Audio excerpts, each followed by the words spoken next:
नमस्कार। कभी सोचा है कि हमारा दिमाग ये बनता कैसे है? सोचिए, एक इमारत की तरह जो बचपन से ही ईंट दर ईंट तैयार होती है। तो आज हम इसी कमाल की बनावट के पीछे के ब्लूप्रिंट को समझने वाले हैं कि आखिर हम सीखते कैसे हैं, सोचते कैसे हैं और सही गलत का फैसला करना कैसे सीखते हैं।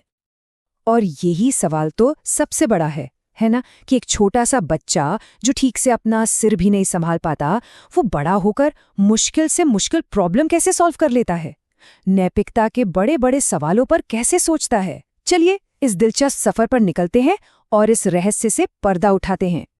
तो शुरुआत कहाँ से करें? देखिए, इस दिमागी इमारत का जो पहला नक्शा है ना, वो हमें दिया महान मनोवैज्ञानिक जीन पियाजे ने। उन्होंने ही सबसे पहले ये बताया कि हमारी जो सोचने समझने की शक्ति है, मतलब हमारा कॉग्निटिव डेवलपमेंट, वो एक एक कदम करके स्टेप बाय स्टेप कैसे आगे बढ़ता है। पियाजे ने हमें डेवलपमेंट की 4 खास सीढ़ियां दी। पहली है सेंसरी मोटर, मतलब जन्म से 2 साल तक जब बच्चे सिर्फ छूकर चखकर अपनी सेंसेस से ही दुनिया को जानते हैं। फिर आती है प्री ऑपरेशनल स्टेज, जहां भाषा और खेल के जरिए सोचना शुरू होता है। इसके बाद है कॉन्क्रीट ऑपरेशनल स्टेज, जिसमें लॉजिक का जन्म होता है। और आखिर में फॉर्मल ऑपरेशनल, जहां हम एब्स्ट्रैक्ट आइडियाज की दुनिया में पहुंच जाते हैं। मतलब हर एक कदम सोच का एक नया ही दरवाजा खोल देता है। ऑब्जेक्ट परमानेंस, ये पहली स्टेज की सबसे बड़ी छलांग है। इसका मतलब बस ये समझना कि कोई चीज अगर दिख नहीं रही तो इसका मतलब ये नहीं कि वो है ही नहीं। अरे वो लुका छिपी का खेल याद है? बस वही, जब बच्चा समझ जाता है कि चेहरा बस छिपा है, गायब नहीं हुआ, समझिए दिमाग के विकास में एक बहुत बड़ा माइलस्टोन पार हो गया। प्री ऑपरेशनल स्टेज में एक और बड़ा आइडिया है ईगोसेंट्रिज्म। अच्छा, इसका मतलब ये बिल्कुल नहीं है कि बच्चा सेल्फिश हो गया है। नहीं नहीं, इसका मतलब सिर्फ इतना है कि वो दुनिया को सिर्फ और सिर्फ अपने पॉइंट ऑफ व्यू से देख पाता है। ये सोचना कि किसी और की सोच अलग हो सकती है, उसके लिए बहुत मुश्किल होता है। और ये डेवलपमेंट का एक बिल्कुल नॉर्मल हिस्सा है। अब ये स्लाइड देखिए, 2 तरह की सोच का फर्क एकदम साफ हो जाएगा। एक तरफ है कॉन्क्रीट सोच, मतलब जो चीजें दिख रही हैं, जिन्हें छू सकते हैं, बस उन्हीं के बारे में सोचना। जैसे अगर ए बी से बड़ा है और बी सी से बड़ा है तो ए सबसे बड़ा है, ये समझना आसान है। लेकिन दूसरी तरफ है फॉर्मल सोच। यहाँ दुनिया एब्स्ट्रैक्ट हो जाती है। अब इंसान न्याय, फिलॉसफी, ऐसे गहरे आइडियाज के बारे में भी सोच सकता है। तो पियाजेट ने हमें बताया कि बच्चा अकेले दुनिया को एक्सप्लोर करके कैसे सीखता है। पर कहानी में एक और मोड़ है। एक और जबरदस्त विचारक थे, वाइगोत्स्की। उन्होंने एक बिल्कुल अलग एंगल दिखाया कि हमारे सीखने में हमारे समाज का, हमारी कल्चर का कितना बड़ा हाथ होता है। वाइगोत्स्की के हिसाब से तो डेवलपमेंट का असली इंजन सोशल इंटरैक्शन है। हमारी कल्चर तय करती है कि हमारी सोच कैसी होगी, और लैंग्वेज, वो तो हमारे दिमाग का सबसे पावरफुल टूल है। मतलब सीखना कोई अकेले में करने वाला काम नहीं है। ये सबसे अच्छा तब होता है जब कोई गाइड करने वाला साथ हो। और यहीं वाइगोत्स्की ने एक कमाल का कॉन्सेप्ट दिया, जोन ऑफ प्रॉक्सिमल डेवलपमेंट, जिसे ZPD भी कहते हैं।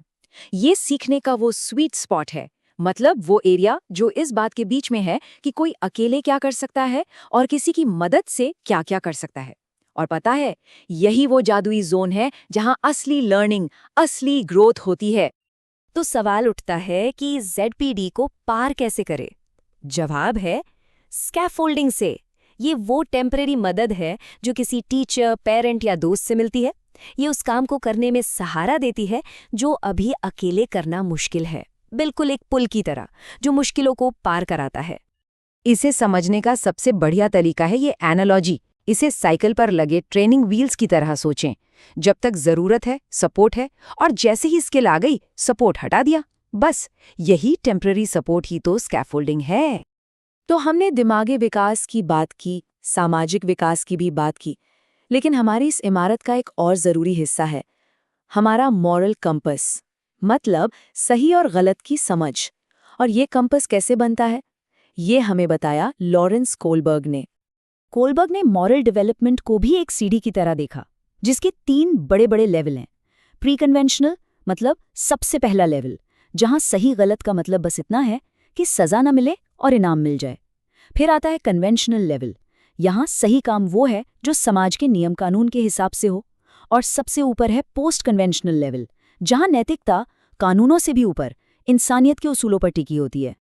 अच्छा, इन लेवल्स को और अच्छे से समझने के लिए एक क्लासिक सिचुएशन लेते हैं। मान लीजिए किसी के अपने की जान बचाने के लिए एक दवा चाहिए, लेकिन उसे खरीदने के पैसे नहीं हैं। तो क्या उसे वो दवा चुरा लेनी चाहिए? अब यहाँ पर जवाब हाँ है या ना ये ज़रूरी नहीं है। ज़रूरी है जवाब के पीछे की सोच, रीजनिंग। प्री कन्वेंशनल लेवल वाला सोचेगा चोरी कर लो पर पकड़े मत जाना, या नहीं वरना जेल हो जाएगी।